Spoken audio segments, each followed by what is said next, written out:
I found my 16-year-old daughter Haley sitting on the service corridor floor, knees pulled to her chest, tears streaming down her face. The luxury resort's pristine marble felt cold beneath my hands as I knelt beside her. "They left me, Mom," she whispered, the words hitting me like physical blows. They really left me. 20 minutes earlier, Kyle's laughter had echoed through my phone. "That was hilarious. You should have seen her face when they wouldn't let her on the bus."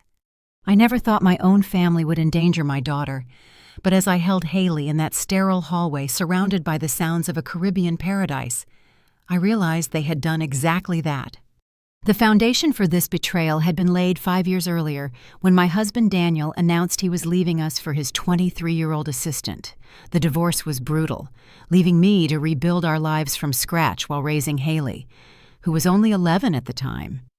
I threw myself into work, earned a promotion at my marketing firm, bought a modest house in a good school district, and created stability despite Daniel's sporadic involvement in our lives. My family's response revealed everything I needed to know about their true nature. My older brother Thomas immediately took Daniel's side, suggesting I must have driven him away somehow. Career women often neglect their marriages, his wife Sandra would whisper at family gatherings, loud enough for everyone to hear.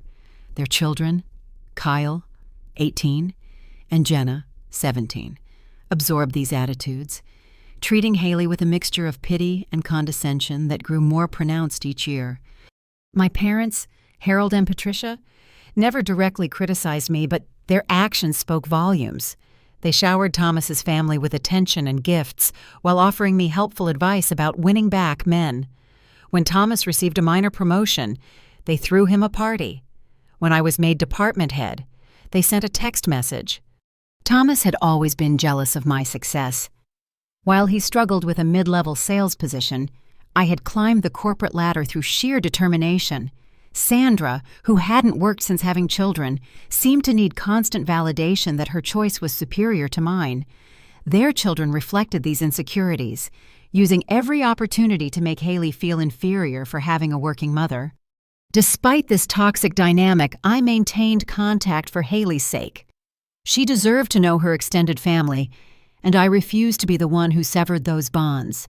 I scheduled regular visits, sent birthday cards, and swallowed my pride at family gatherings, watching my daughter desperately try to win approval from people who had already decided she wasn't worth their full attention. The trip that would change everything began with a group text from my mother. "Your father and I are celebrating our 40th anniversary this summer. We've decided to take the whole family on a vacation to celebrate. No excuses. We want everyone there." The destination made my stomach drop. A coastal resort in a country known for its beautiful beaches, but also for dangerous regions with explicit "do not travel" warnings from the State Department. "Mom, have you researched this place?" I called her immediately. "Parts of that country are extremely dangerous." "Don't be dramatic. Amber," she sighed. "We're staying at a 5-star resort in the safe zone. Thomas and Sandra already put down deposits. I have work commitments, and Haley has her summer photography program. So your career is more important than your father's anniversary. This is family. Amber, would you rather Haley miss out on making memories with her grandparents while we're still healthy enough to travel?" The guilt trip worked as intended. When I told Haley about the trip, her eyes lit up with genuine excitement. "A real vacation with everyone. Please, Mom, I've never even been out of the country before." I couldn't bear to disappoint her, not when family experiences meant so much to her. I requested time off work, paid the cancellation fee for her photography program, and began researching safety precautions for the region. What I found wasn't reassuring. While the resort area was considered relatively safe, travel advisories warned about kidnappings, armed robberies, and cartel activity in surrounding areas. During our pre-trip family video call, I tried raising my concerns. "I've been reading about safety issues," I began. Thomas cut me off with a laugh. "Classic Amber, always looking for problems. We're not going to dangerous areas. Stop being such a helicopter parent." "Thomas is right," my father added. "You'll ruin Haley's experience if you fill her head with fear." Sandra smiled condescendingly. "Our kids are almost adults and they're not worried. Haley will be fine following their lead. That comment sent alarm bells ringing, but I was already committed. I spent the week before departure taking extra precautions registering with the embassy's Smart Traveler program, purchasing additional travel insurance, and having serious conversations with Haley about safety protocols. Promise you'll keep your passport in the hotel safe, but always carry a photocopy. I insisted. Kyle and Jenna will think I'm a baby if I have to ask permission for everything, she protested. Better safe than sorry, I replied, not realizing how prophetic those words would become. Our arrival at the resort seemed to validate my parents' choice. Pristine beaches stretched along turquoise waters, palm trees swayed in gentle breezes, and the resort itself was a marvel of luxury with multiple pools, restaurants, and attentive staff. See, Amber, you worried for nothing, my mother said, accepting a welcome cocktail. This place is perfectly safe. From the resort's manicured grounds, you'd never know that 20 miles inland. The State Department had issued its strongest warning against travel. The first red flag appeared that afternoon at the main pool. I was applying sunscreen when I overheard Kyle telling Haley, "The drinking age here is basically whatever you look like. The bartenders don't care." "Haley isn't drinking," I interjected firmly. Kyle smirked. "And Amber's in full control freak mode, I see." Sandra, lounging nearby, laughed. "Kids will be kids, Amber. A little vacation freedom never hurt anyone." "She's 16, I reminded her. "When I was 16, I was sneaking out to concerts," Sandra replied. "Lighten up." I noticed Haley's face fall, the familiar look of someone desperate to belong but caught between conflicting loyalties.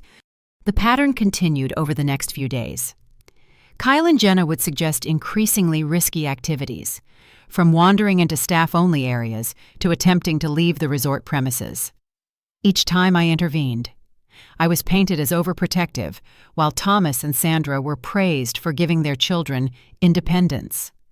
The tension came to a head during a guided tour of the resort's ecological reserve.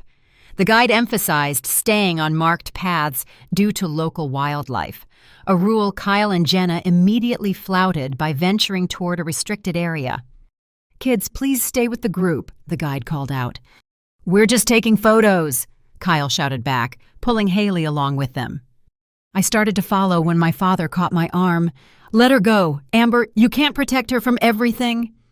"It's not about protection, Dad. It's about basic safety and respect for rules." "Thomas and Sandra aren't chasing after their kids," he pointed out, as if this were the measuring stick of good parenting. When the 3 teenagers returned, Haley was wide-eyed with excitement. "We saw a really cool cave entrance. Kyle says we should come back tonight and explore it." "Absolutely not," I said firmly. "That area is off-limits for good reason." "And Amber's afraid of everything," Kyle announced to the group. "No wonder Haley doesn't know how to have adventures." I pulled Haley aside later to explain the very real dangers of unauthorized exploration. She listened reluctantly, her eyes constantly drifting to where her cousins were planning their next activity without her. The building tension reached its peak at dinner on our 4th night. My father raised his glass in a toast. Tomorrow's excursion to the coastal ruins will be the highlight of our trip. A full day of history and culture. My stomach tightened. "Are these the ruins that require traveling through yellow zone regions?" I asked, referring to the State Department's color-coded warning system. Thomas groaned. "Here we go again?" "It's a standard tourist route," my mother assured me. "The tour company has perfect safety records. The brochure says it's a 90-minute drive each way through areas that aren't part of the resort safety zone," I pointed out. "I've read reports of tourist vehicles being stopped in that region." "We've already paid for everyone's tickets," my father said with finality. "It would be a shame for Haley to miss it because you're nervous." I looked at Haley's pleading face and felt trapped. "If we go, we need to take precautions. Everyone should have copies of their passports and emergency contacts." Kyle snickered. "Aunt Amber probably wants us all wearing matching t-shirts and holding hands." Sandra waved dismissively.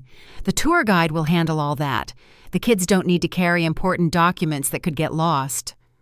"Haley will have her passport copy and emergency information," I said firmly. "That's non-negotiable."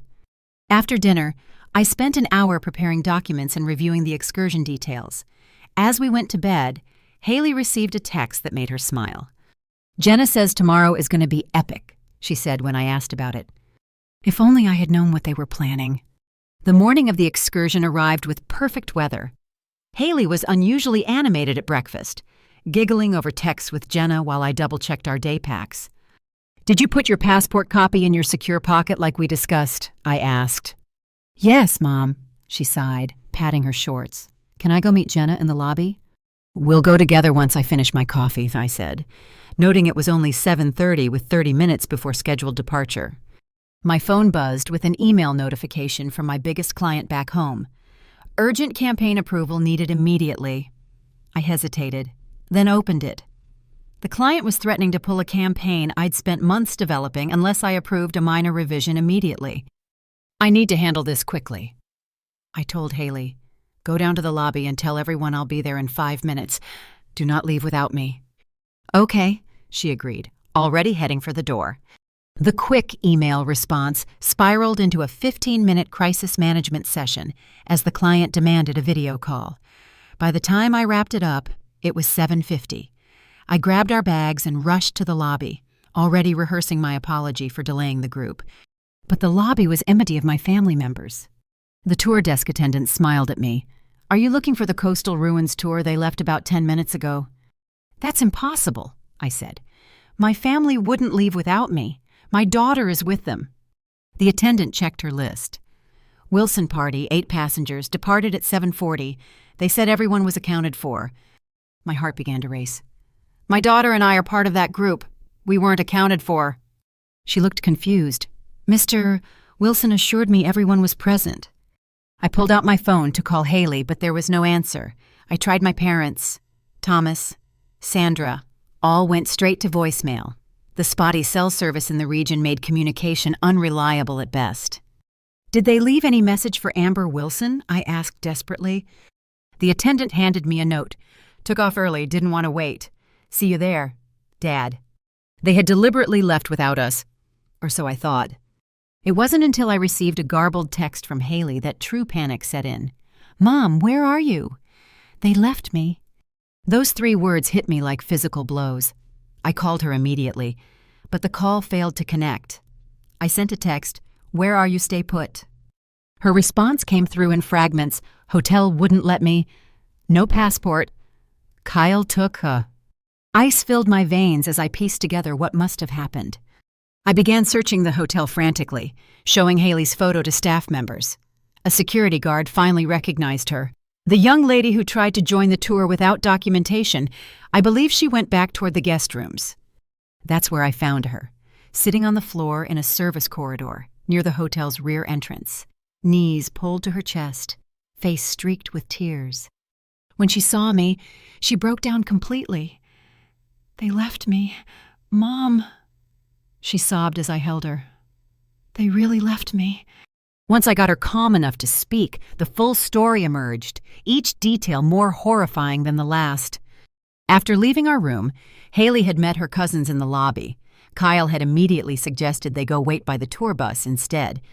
Kyle said we should put our passports in the room safe because the tour guide handles all the documentation, Haley explained, wiping her eyes. Jenna had already put hers away, so I did too. They made it seem like carrying it was weird and that you were being paranoid. The 3 teenagers had gone to the tour bus loading area, where Kyle suddenly claimed he'd forgotten something. He and Jenna ran back toward the hotel, telling Haley to tell the adults they'd be right back. Moments later, Haley saw the entire family approaching. My parents, Thomas, Sandra, Kyle, and Jenna, all boarding the bus. I tried to get on, but the tour guide stopped me, asking for ID or my tour confirmation. When I said my mom had it, he wouldn't let me board without proof I was part of the group. Haley had called out to her grandparents, who were already seated. Grandma looked at me through the window but turned away when I waved. Uncle Thomas said something to the driver, and they just left. She'd tried running after the bus, calling out, only to be stopped by security. When she'd managed to call Kyle's phone, he had answered laughing. Kyle said it was a lesson in independence, that maybe now I wouldn't be such a baby about everything. I could hear Jenna laughing in the background. "What did she say?" I asked, struggling to keep my voice steady. She said, "How does it feel to be on your own for once? Princess, maybe now you'll learn the world doesn't revolve around you and Aunt Amber." Haley's voice broke. Then Uncle Thomas took the phone and said they'd see me when they got back, that I'd be perfectly fine at the resort, and this would be good for me. I held my daughter while she cried, my mind racing through the implications. We were in a foreign country with dangerous regions. My 16-year-old daughter had been deliberately abandoned without identification as some sort of twisted lesson. I helped Haley back to our room, got her cleaned up, and tried calling the family again. This time, Thomas answered. "Finally decided to join us," he asked casually. "You left my 16-year-old daughter alone without identification in a foreign country," I said, my voice deadly calm. "Don't be so dramatic. She's at a luxury resort, not on the street. She needs to learn some independence." I heard Kyle's voice in the background. "That was hilarious. She kept running after the bus." "You should have seen her face when they wouldn't let her on," Jenna chimed in. "Put Mom and Dad on the phone," I demanded. My father's voice came on the line. "Amber, don't overreact. The girl is perfectly safe at the resort. Consider it a life lesson." "A life lesson?" I repeated incredulously. "She's a minor in a country with travel warnings, deliberately left without identification. You filled her head with unnecessary fears." My mother chimed in. "This will help her see the world isn't as scary as you make it out to be." I took a deep breath. Screaming wouldn't help Haley now. "We'll discuss this when you return," I said flatly, and ended the call. While Haley showered, trying to wash away the morning's trauma, I made calls, first to the hotel manager, explaining the situation in precise, factual terms. "This is completely unacceptable. Ms. Wilson," he said, clearly alarmed. "Leaving a minor without documentation is not only against our policies but potentially illegal." Next, I contacted the U.S. Embassy, where an official documented the incident and offered to send a consular officer to the resort if necessary. "What your family did could be considered child endangerment," the official informed me. "I strongly recommend filing a formal report." "I'd like to do that," I confirmed, my resolve hardening. We spent the afternoon in our room, ordering room service and watching movies, creating a bubble of safety. But around 4 p.m., Haley grew restless. "I need some air. Mom, can I just go sit by the beach for a while? I'll stay where the lifeguards can see me." I hesitated, then nodded. "Stay within the resort boundaries. Don't go anywhere alone with anyone, no matter who they are." An hour later, my phone rang. Not Haley, but resort security. "Ms. Wilson, we have your daughter here. She's safe, but there's been an incident." My blood turned to ice as I rushed to the security office. I found Haley sitting in a chair, visibly shaken, but unharmed, with a security guard and a local police officer taking notes. "What happened?" I demanded. The security chief, a serious man named Carlos, explained, "Your daughter was approached by a group of local teenagers on the beach. They claimed to be resort staff and invited her to a special party for guests off property. She was considering going with them when our patrol intervened." I felt sick, considering going. Haley looked up with tear-filled eyes. "I was so angry and hurt. Mom, I wanted to prove I wasn't a baby, that I could be independent like they said. These kids seemed nice, and they said it was just a beach party nearby." The police officer, a woman named Officer Reyes, showed me security footage on a tablet. "This group has been targeting tourists for months. They lure young people off property, then rob them or worse. Your daughter was very lucky." On the screen, I watched as 5 teenagers approached Haley, talking animatedly, pointing toward the resort's edge. I could see the exact moment Haley almost stood to follow them before the security guard intervened. "The emotional state she was in made her particularly vulnerable," Carlos explained. "She told our guard she'd been abandoned by her family and wanted to show them she could take care of herself." Officer Reyes continued. "We've been tracking this group. 3 tourists have disappeared in the past 6 months after going with them. Your family's actions today could have had far more serious consequences than they realized." As if summoned by cosmic irony, I heard familiar voices in the security office lobby. Thomas, Sandra, and my parents had returned from their excursion and been directed here after asking about Haley at the front desk. "What's going on?" Thomas demanded as they were escorted in. "Why are there police here?" Officer Reyes looked between Thomas and me. "You're part of the family group." "I'm her uncle," Thomas said, gesturing toward Haley. "This is my father and mother, her grandparents." Officer Reyes's expression hardened. "You're the ones who abandoned this minor without identification this morning." The room fell silent. Kyle and Jenna, trailing behind their parents, suddenly looked very young and very scared. "It was just a prank," Kyle said weakly. "We didn't mean—" "Your prank nearly got your cousin kidnapped or killed." Officer Reyes cut him off. "She was approached by a criminal gang specifically because she was alone and emotionally vulnerable." Sandra's face went white. "Kidnapped." Carlos nodded grimly. "The group that approached her has been linked to human trafficking operations. We have them in custody now, partly thanks to this incident drawing our attention to their latest activity." My father, for the first time since I'd known him, looked genuinely shaken. We had no idea anything like that could happen." "That's the point," I said quietly. "You never considered the real dangers because you were too focused on proving your point about my overprotectiveness." Thomas tried to recover some authority. "Look, we're sorry it went this far, but—" "Stop," Officer Reyes interrupted. "What you did this morning, abandoning a minor without identification in a foreign country, is a serious criminal offense. We could arrest you right now." Jenna started crying. Kyle looked like he might be sick.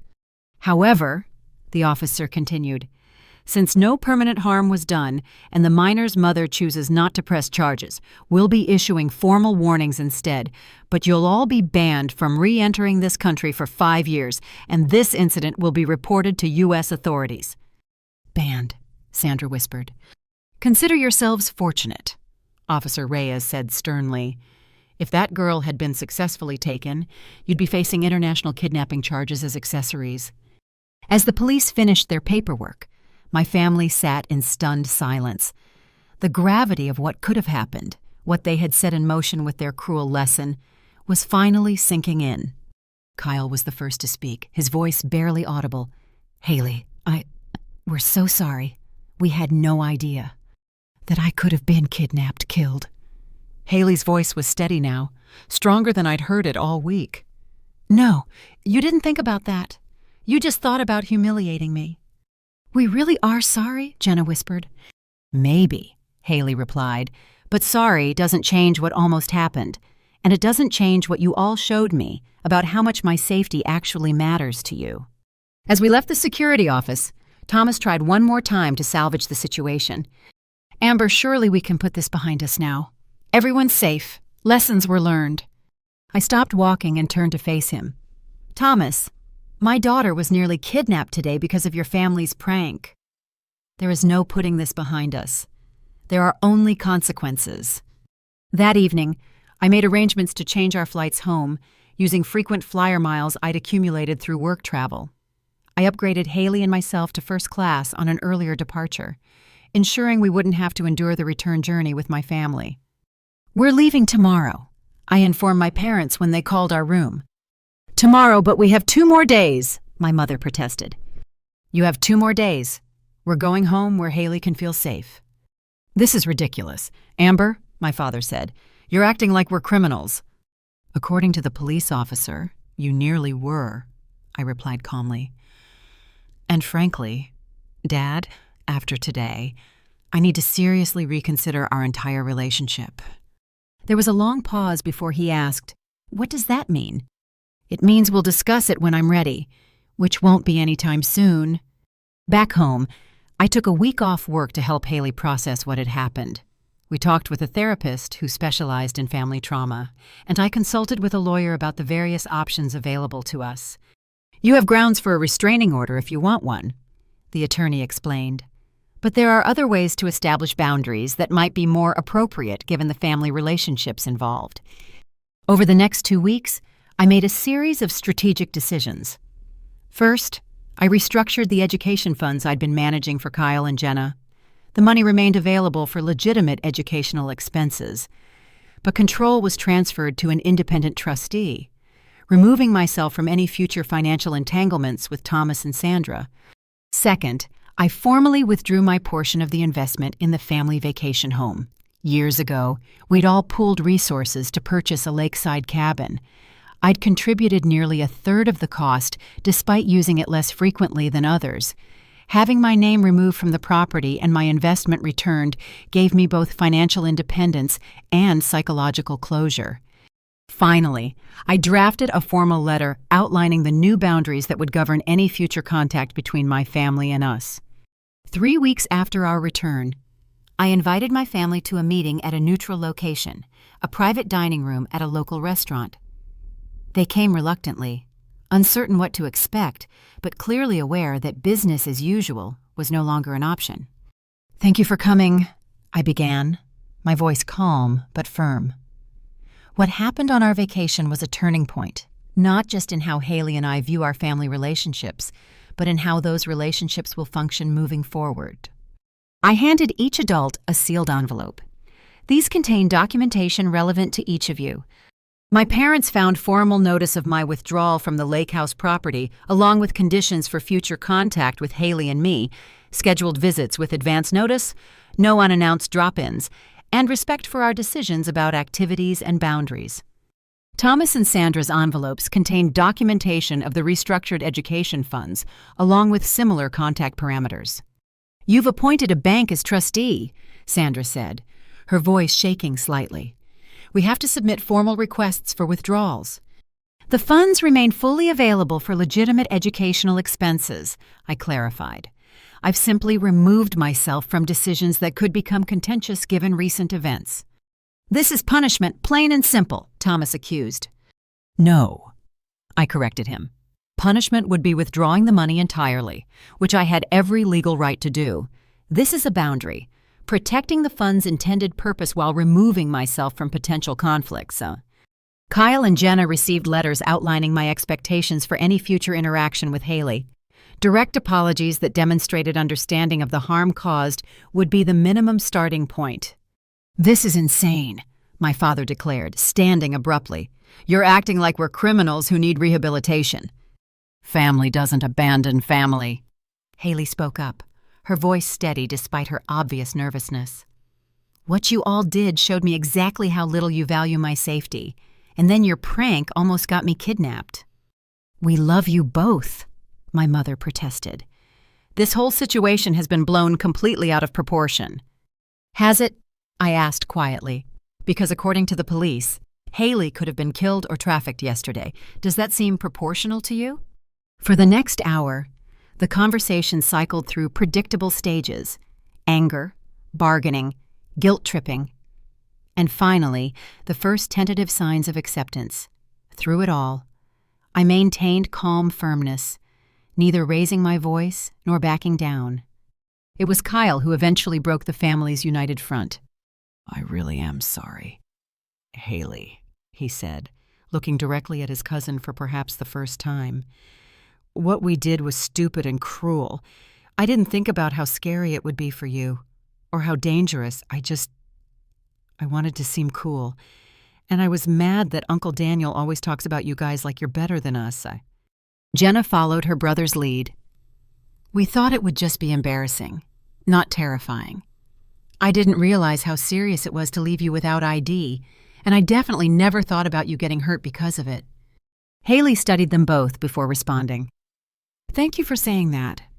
I'm not ready to just go back to normal, but it's a start." By the time the family left 3 hours later, we had reached an uneasy truce. My boundaries remained firmly in place, but most of them had at least verbally agreed to respect them, however reluctantly. Over the following months, our family dynamics underwent a slow, sometimes painful transformation. My parents initially tested the boundaries, showing up unannounced once and calling Haley directly instead of going through me as required. Each violation was met with a calm, consistent response, a 1-week extension of the waiting period before the next scheduled contact. Gradually, they began to comply, not necessarily because they agreed with the boundaries, but because they recognized I was serious about enforcing them. Thomas and Sandra took longer to adjust, fluctuating between resentful compliance and attempts to convince Haley I was being unreasonable. These attempts backfired when Haley recorded one such conversation and played it for me, leading to a temporary suspension of contact and even stricter conditions for resumption.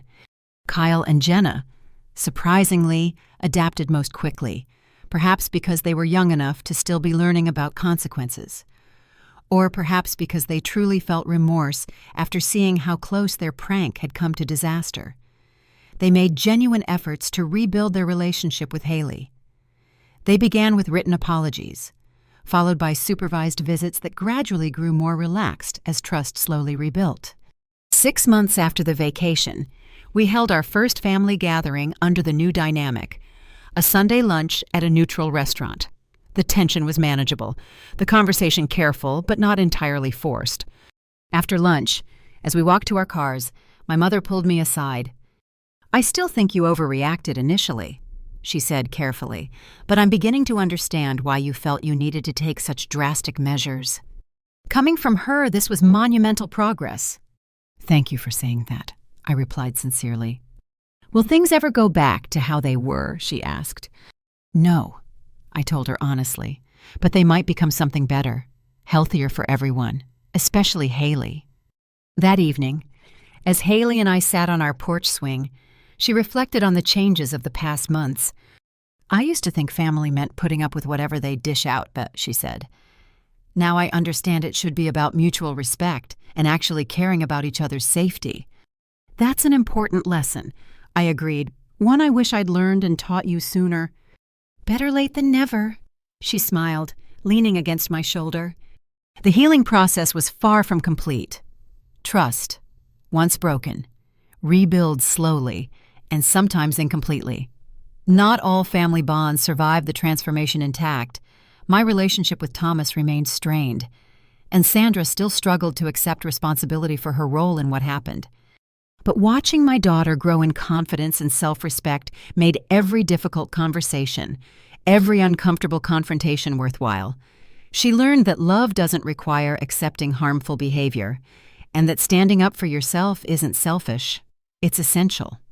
Our story isn't about a family destroyed by one terrible decision, but about a family forced to evolve beyond toxic patterns into something healthier. True family doesn't endanger you for amusement or abandon you for convenience. True family lifts you up, respects your boundaries, and helps you become your best self. Sometimes protecting those we love means drawing hard lines, even against other people we love. And sometimes the family we need isn't the one we're born into, but the one we create through love, respect, and healthy boundaries.